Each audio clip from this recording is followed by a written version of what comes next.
మీ కంట్లో దుమ్ము గానీ, ఇసుక గానీ ఏదైనా పడినప్పుడు వెంటనే కన్నును గట్టిగా రుద్దుతున్నారా? అయితే ఈ వీడియోని పూర్తిగా చూడండి. హాయ్ మైసెల్ఫ్ డాక్టర్ శ్రావ్య ఎంఎస్ ఆఫ్థాల్మాలజిస్ట్. కంట్లో ఏదైనా దుమ్ము పడినప్పుడు వెంటనే నల్లగుడ్డుని గట్టిగా రుద్దడం వల్ల నల్లగుడ్డు మీద గీతలు పడతాయి. దాని వలన కార్నియల్ అబ్రేషన్ అవుతుంది. అంటే గీతలు పడడం వలన ఎక్కువగా నొప్పి, నీళ్లు గారడం, వెలుతురుని చూడలేకపోవడం వంటి సమస్యలు వస్తాయి. కాబట్టి మరేం చేయాలి డాక్టర్, కంట్లో ఏమైనా దుమ్ము పడితే ఏం చేయాలి అని అడిగితే మీరు పాటించాల్సిన 3 టిప్స్ చెప్తాను, చూడండి. ఫస్ట్, కన్నును రుద్దడం అవాయిడ్ చేయాలి. వెంటనే శుభ్రమైన నీటితో కన్నును కడగండి. దాంతోపాటు కాంటాక్ట్ లెన్స్ ఏమైనా ఉంటే తీసేసేయండి. రెప్పను ఒక 3-4 సార్లు కొట్టండి.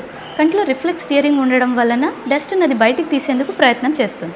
ఇవన్నీ పాటించినా కూడా మీ కంట్లో ఇంకా కుచ్చుకుంటున్నట్టు అనిపిస్తుంది అంటే కంటి వైద్య నిపుణుల్ని సంప్రదించాలి. ముఖ్యంగా ఇనుము, కెమికల్స్ వంటి పదార్థాలు పడినప్పుడు వెంటనే ఆఫ్థాల్మాలజిస్ట్ని కన్సల్ట్ అవ్వండి. ఇలాంటి టిప్స్ తెలుసుకోవడం కోసం పేజ్ని ఫాలో చేయండి. Thank you.